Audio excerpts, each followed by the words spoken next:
Hey guys, Weiss here. Thank you so much for tuning in. Different look today for the channel. Just wanted to update you guys on what's been going on with the NES Omnibus, an update on my forthcoming book that will be out in December. I just finished editing, doing the final edits. The company Schiffer, my publisher, has sent me back the pages, every page of the book. It looks amazing.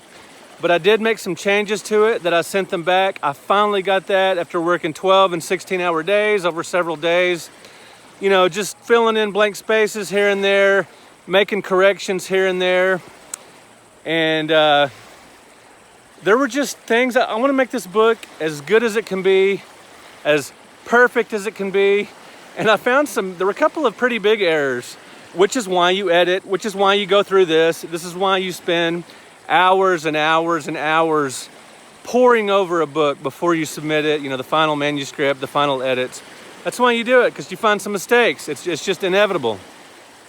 One of the Dungeons and Dragons games, the essay was with the wrong game, so that would have been really confusing. One of the reviews was with the wrong game, it just got caught, you know, one of the quotes, it just got copied and pasted in the wrong place.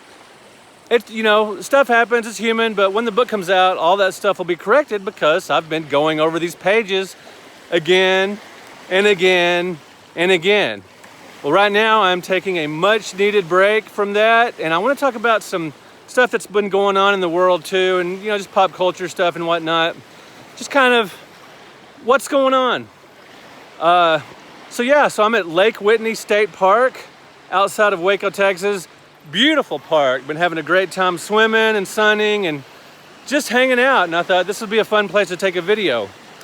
So over the weekend I saw the Dallas Mavericks are back in action, the NBA is back in action, and I tuned in, and it looks like just kind of like a high school game, or even more like just a scrimmage game without, you know, the crowd noise. It really sounds like practice or something, but the action on the court was intense.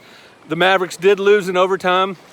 The Rockets were just too much to overcome, and the Mavericks were leading most of the game, but they just kind of blew it down the stretch. Hats off to the Rockets. They did win the game.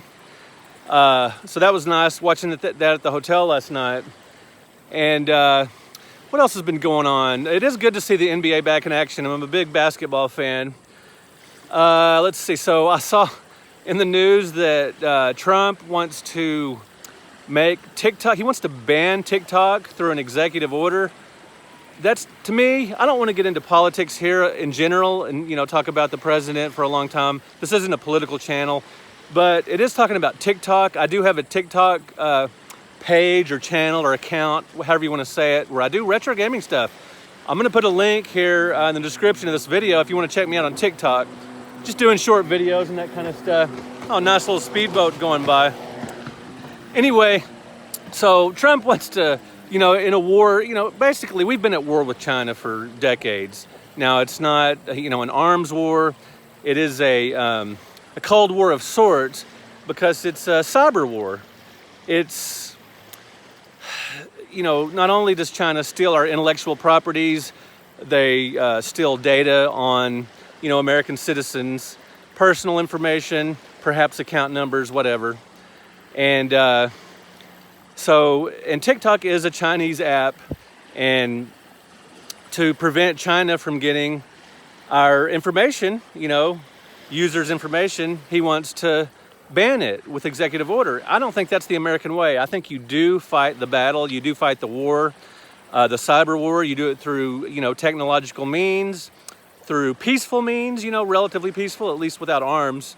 And you do it strategically and intelligently. But I don't think it's the American way to ban something like this that we use. I mean, imagine banning YouTube or cable television or Facebook. Just people would go nuts.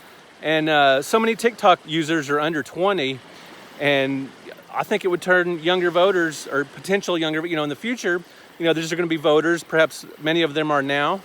You know, the younger vote doesn't get out as much as the older vote, but regardless, be a very unpopular move with younger voters. And I like doing TikTok. I would be super bummed. I've been just doing it for a little while, but I've already amassed kind of a nice little fan base on there. Really enjoy it, having a lot of fun over there, just doing little 1-minute videos about retro gaming and whatnot.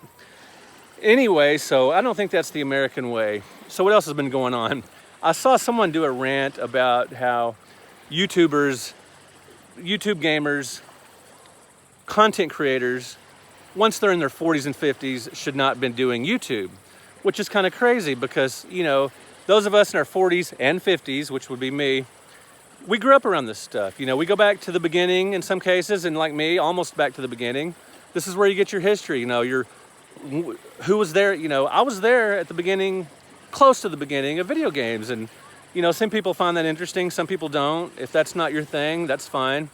But, you know, if you want your genuine history from people who were there, that's where you go. Guys like us that lived through it. Now, I'm not saying younger people. There's some awesome younger historians on YouTube, like Kelsey Lewin, like Norm Caruso, the gaming historian. I'm not saying there's not, but it's kind of ridiculous to somehow be against older YouTubers because we were there and we have some interesting, you know, history to tell. And I think that's a distinctly American thing. A lot of other cultures like Japan and tend to, you know, respect their elders more or whatever, but that's probably not a thing in Japan, thinking YouTubers just have to be younger, you know, video game YouTubers. So that's kind of ridiculous, especially, you know, if you're really into video games, the history is important. So what else has been going on? I've been absolutely enjoying this trip. We went out to Austin last night and we were hanging out on 6th Street, and it was really strange. I knew there wouldn't be music because, you know, bars are shut down, live music venues are shut down because of the close proximity and the pandemic, the obvious things. And it's just really hard to do that with bars, to, you know, be socially distant and to wear masks and all that stuff. It's just really hard to keep and, you know, bars are mandated to be closed in Texas. And I knew there wouldn't be all the live music like there usually is. Austin, Texas is known as the music capital, the live music capital of the world, and 6th Street is the main hub. And we were walking around down there, you know, just to get some different scenery. And it was nice. It was a nice walk. It was a beautiful night, but no live music. It was really strange being down there and just for it to be so quiet. But we did get us some Voodoo Donuts. We did have us a good time. And it was just strange being down there with no live music. And I will be really glad when this pandemic is over. And one of the big reasons is for live music. I love to go see bands, local bands, cover bands at different bars and stuff. In the Fort Worth area, Dallas area, a lot of cool clubs, Austin, a lot of great places to watch live music, and I really miss that. I also miss conventions. This would have been the weekend for Mo Game Con. I absolutely love that convention up in St. Louis, Missouri. It is absolutely awesome.